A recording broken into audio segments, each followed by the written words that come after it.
So hello everyone, welcome back to another vlog. अनि this is me अस्तित्व after a really long time I'm vlogging back हैन. अनि आज चाहिँ के को vlog भन्दा चाहिँ हैन म चाहिँ बाहिर गइरहेको छु.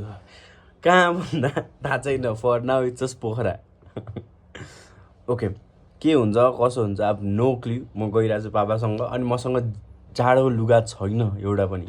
एउटा हुडी छ सायद पर जाडोको लुगा छैन. मैले अस्ट्रेलियामै छोडेर आएको छु किनभने सामान अटाएको थिएन राइट. अनि अब म गइरहेको छु अनि I would make this a beautiful vlog. किन भन्दा unplanned trips are gonna be the best trips or it's gonna be the worst. यो चाहिँ लास्टमा गएर म भन्छु होइन. अहिलेको लागि चाहिँ yes this is the intro अनि see you in the clip. Alright mates. So it's currently about 10 AM 9:50 भयो होइन. 10 बज्न आँट्यो अनि अहिले चाहिँ घाम यत्तिको छ. आज रातभरि पानी परिरहेको थियो. खोइ कहाँ हो घाम यहाँ रहेछ right. Some good early morning views. So Ruby के छ तिम्रो ओपिनियन? हामी जान आँटेको यहाँ यहाँ रुबीको ओपिनियन चाहिँ छैन रे. रुबी बोलिन मसँग. रुबीमा चढ्छ बिस्तारै. Mount Everest ain't got shit on me 'cause I'm on top of the world. Woo! I'm on top of the world. So अब चाहिँ म प्याकिङ गर्न आँटेको होइन. के लगाउने भनेर फर्स्टमा चाहिँ मैले जुत्ता हालेँ. चाहिँ कहाँ जाने थाहा छैन. जुत्ता चाहिँ एउटा हालिहालेको अनि it's kind of a boys trip. So कत्रो मोटे हात. एनिवेज सो प्याकिङ गर्न आँटेको मैले. फर्स्टमा चाहिँ मैले जुत्ता हालेँ होइन. अनि त्यसपछि म चाहिँ लगाउँछु एउटा ज्याकेट, दुईवटा सर्ट्स, बक्सर साइडमा हालेँ अनि एउटा मेरो सर्ट्स. अनि अब मसँग जाडोको लुगा छैन क्या. अब हल्का प्रब्लम छ त्यहाँ. तर अब एउटा अर्को सर्ट यहाँ चाहिँ यही हो जाडोको लुगा. यो र एउटा हुडी छ जाडोको लुगा. त्यति हो. स्लिभलेस. भोलि केक काइकिङ होइन सर्फिङ गर्ने. I don't know surf board भन्दो रहेछ. एसिपी सब board or surfing I don't know. तर यो त्यति बेला लाउने भनेर राखेको. अनि स्विमिङ कस्ट्युम दुईवटा. You never know. You are a guy, you never know when you need to swim. So always be ready. So when it comes to swimming, it's my favorite thing. So I would jump onto the water if I just see the water because I feel like I am a fish. यो नयाँ short T-shirt, अर्को T-shirt, दुईवटा T-shirt अनि एउटा चाहिँ trouser हालेको. यो फिन केस हिँड्नै परेको ठाउँमा गयो भनेर त है. तर केही छैन त्यो ठाउँसँग. अनि अर्को सर्ट्स यस्तो छ है. अनि एउटा हुडी पनि हिउँ परिहाल्यो भने लाउनलाई हो. एउटा फन्नी कुरा देखाउँ. अति फन्नी कुरा चाहिँ मेरो ब्याग अफ स्किन केयर अनि टुथब्रस टुथपेस्टहरू छ होइन. अनि कपालमा लाउने मुजहरू, स्किन केयर पनि फेरि moisturiser, toner, serum, artist man है फेरि अरू युज गर्दैन. क्लिन्जर मेरो स्किन केयर हो. अनि टुथपेस्ट पनि हाल्न आँटेको थिएँ तर I have it another one. So अर्को छ. सो यो चाहिँ ग्लिस्टर हो. सो बचाइराख्छु पछिको लागि. पापाको स्किन केयर ल. यो चाहिँ पापाको स्किन केयर फेसवास के फेरि ह्यान्डसम अनि दारी काट्ने. यही हो पापाको स्किन केयर. दामी छ स्किन केयर. म यत्रो दाउँछु मेरो अन्त पापाको स्किन राम्रो. It's all good mites.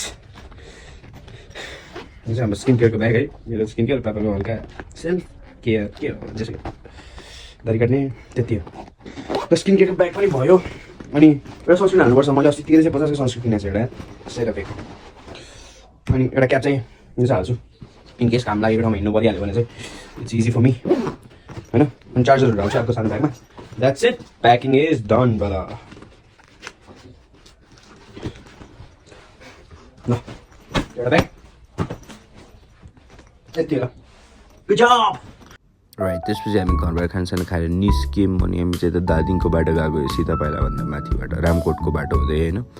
दामी रहेछ बाटो चाहिँ. मक्खन थियो. बिचमा चाहिँ कुनै ठाउँमा चाहिँ यत्रो हल्का फुल्का खाल्डोहरू थियो.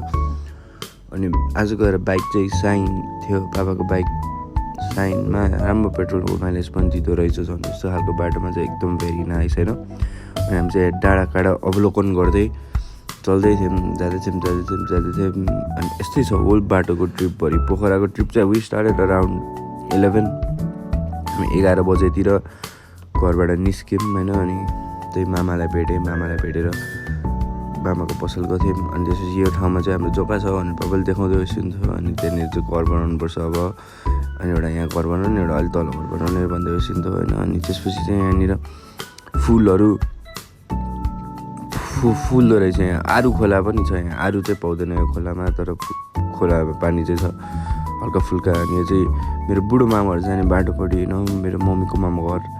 अनि हामी त्यहाँ के धुनीबेसी पार्क भन्ने चाहिँ धुनीबेसी पुगेछौँ क्या हामी हिँड्दा होइन बाइकमा मजाले दाउछराको फान्दै। अनि त्यसपछि गयौँ यसै थियो। बाटो चाहिँ राम्रो थियो।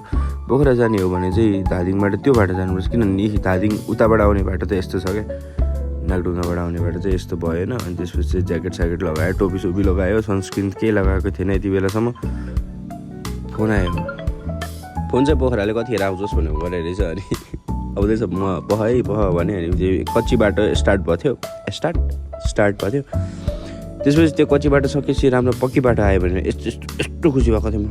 आनन्द आउँछ, किनभने चाक दुख्छ यति लामो समय यात्रा भनेको। फेरि आयो कच्ची बाटो यति धेरै ठाउँमा बिग्रेको थियो, यो धादिङदेखि मुगलिनसम्म। तर कुनै ठाउँमा चाहिँ फेरि अति राम्रो थियो, तर धेरै जस्तो ठाउँमा चाहिँ बाटो बिग्रेको नै मैले पाएँ होइन। अनि त्यसपछि यहाँनिर कति गाडीहरू अड्किरहेको थियो, अनि कुरेर जानुपर्ने। अनि यो चाहिँ ठ्याक्क रसुवातिर जाने मैलुङ झर्ना बिदुर जाने ठाउँ चाहिँ त्यो भनेर अब देखाइदिएँ मैले भिडियोमा।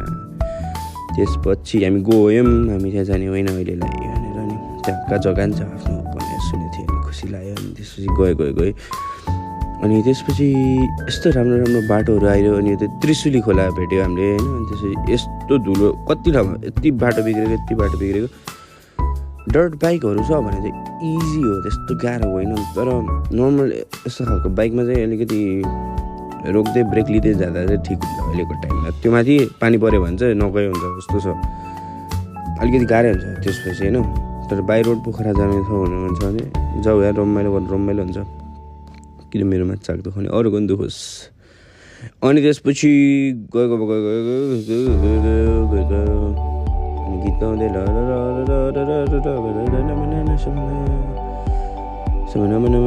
त्रिशुली होला।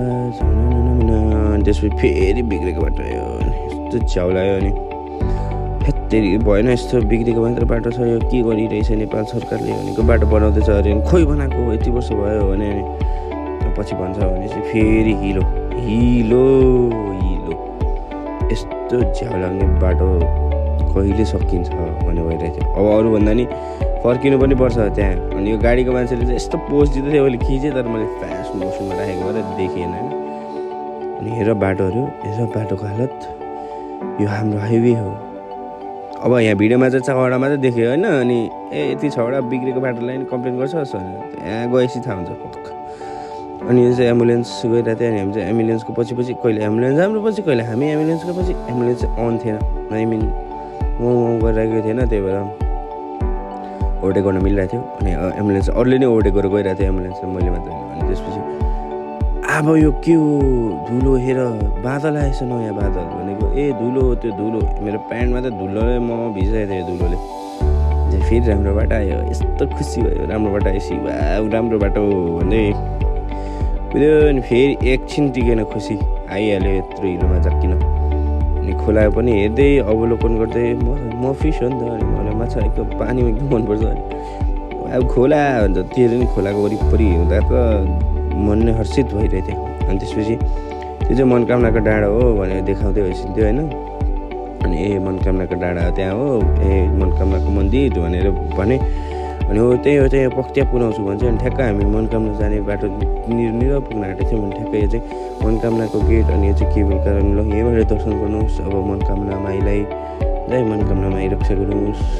अनि त्यसपछि गयौँ त्यहाँबाट अगाडि त्यहाँबाट चाहिँ सायद 10 किलोमिटर। अनि यो चाहिँ मुगलिन आयो, नारायणघाट गोर्खा र पोखरा जाने बाटो। यो चाहिँ नारायणघाटतिर अब चितवन जाने बाटो त्यो भइहाल्यो। अनि त्यो पोखरा र गोर्खा जाने बाटो। अनि त्यसपछि ल फाइनली बाटो राम्रो आउँछ होला भनेर। अनि त्यहाँनिर चाहिँ ठ्याक्क मर्स्याङदी र त्रिशुली मिसेर नारायणी बनेको उतातिर गइरहेछ। यहाँबाट चाहिँ बाटो मक्खन। मुगलिनबाट एउटा दुईवटा ठाउँमा अलिकति बिग्रेको होला, नत्र यस्तो खतरा बाटो यही हो बिग्रेको बाटो। नि त्यो नि हल्का पहिरो आएको भएर बिग्रेको रहेछ, नत्र छैन बिग्रेको। यस्तो आँखा चिम्नो गरेर नि चलाउन सक्ने खालको बाटो थियो यहाँ चाहिँ होइन। अति बबाल चर्क गयो सर गयो। अनि यो चाहिँ ड्याम रहेछ त्यहाँ मर्स्याङदेखिको के को ड्याम हो। अनि ड्याम होइन I mean hydro power project, तर ड्याम नै हो कि अलिक अगाडि त ड्याम नै छ। अनि जस बाटो गयो गयो गयो। अब म यहाँ म्युजिक हालिदिन्छु। अब म बाटो काट्दैछु यहाँ, म जुई भनेर बाटो काटेँ। त्यहाँनिर ड्याम देखाइदिएँ। यस्तो धुलो भयो थियो, यस्तो धुलो भयो थियो। अरे मुख हेरेर अब मुख मेरो धुलोहरूले। अनि त्यसपछि यो चाहिँ अर्को भाइरल टाइपको झर्ना आउने ठाउँ रहेछ।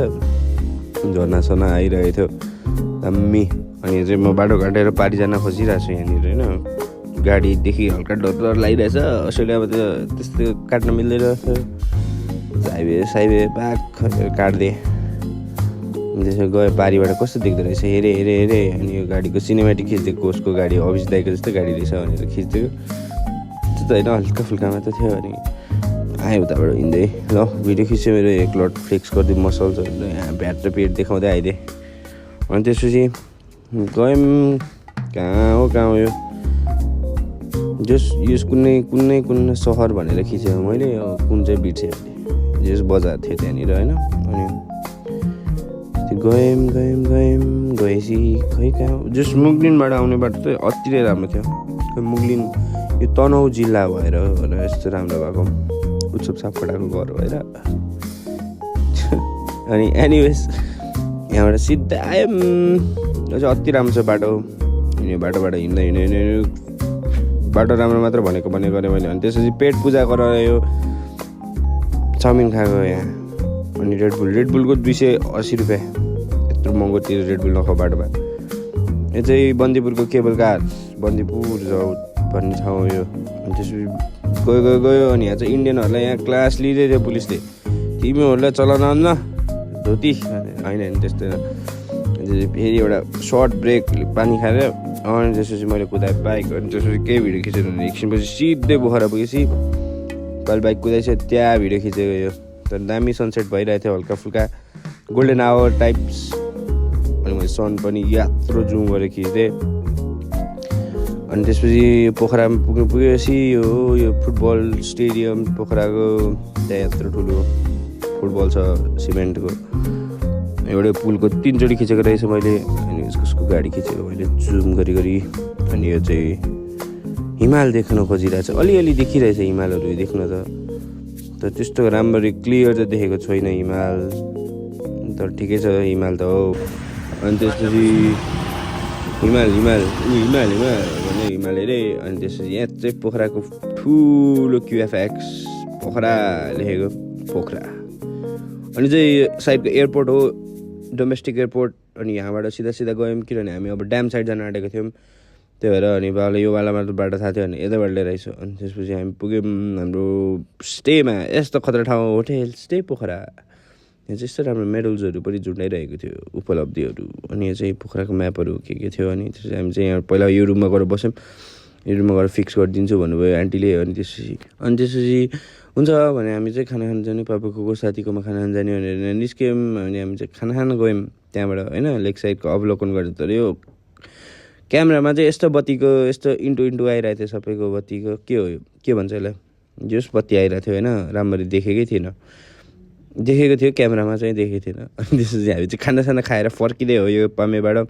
यस्तो बवाल ठाउँ त यो साइड चाहिँ अति रमाइलो। मलाई चाहिँ यहाँ नोस्टाल्जिक भाइब्स आयो किनभने यहाँ घुमिरहेको थिएँ नि त 2 हप्ता अगाडि पनि। अनि त्यसपछि त्यही हो। अनि यो चाहिँ खै के हो को बिच हो कि के बिच हो। अनि त्यसपछि यहाँबाट चाहिँ टक्क लेक साइड हेर्दै फर्क्यौँ टन्न खाएर। अनि यो चाहिँ पापाले यो चाहिँ दरबार थियो पहिला। अनि यहाँ चाहिँ म पनि गएको थिएँ सानो बेलामा दाइको उसमा भनेर भन्दै होइसिन्थ्यो। पापाको सानो बेलाको स्टोरिजहरू सुनाउँदै होइसिन्थ्यो त्यहाँ दरबारमा भित्र खतरा के छ यस्तो छ भन्दै। अनि त्यसपछि हामी चाहिँ पुग्यौँ मम्मी होटल। अनि त्यसपछि त यो के हो जादु। अनि अँध्यारो भइसकेको थियो। अनि आन्टीले चाहिँ रुम फिक्स गरिदिइसकेको थियो। यो चाहिँ हाम्रो रुम। अनि मैले मेरो स्किन केयर गरेर सुतेँ। बाई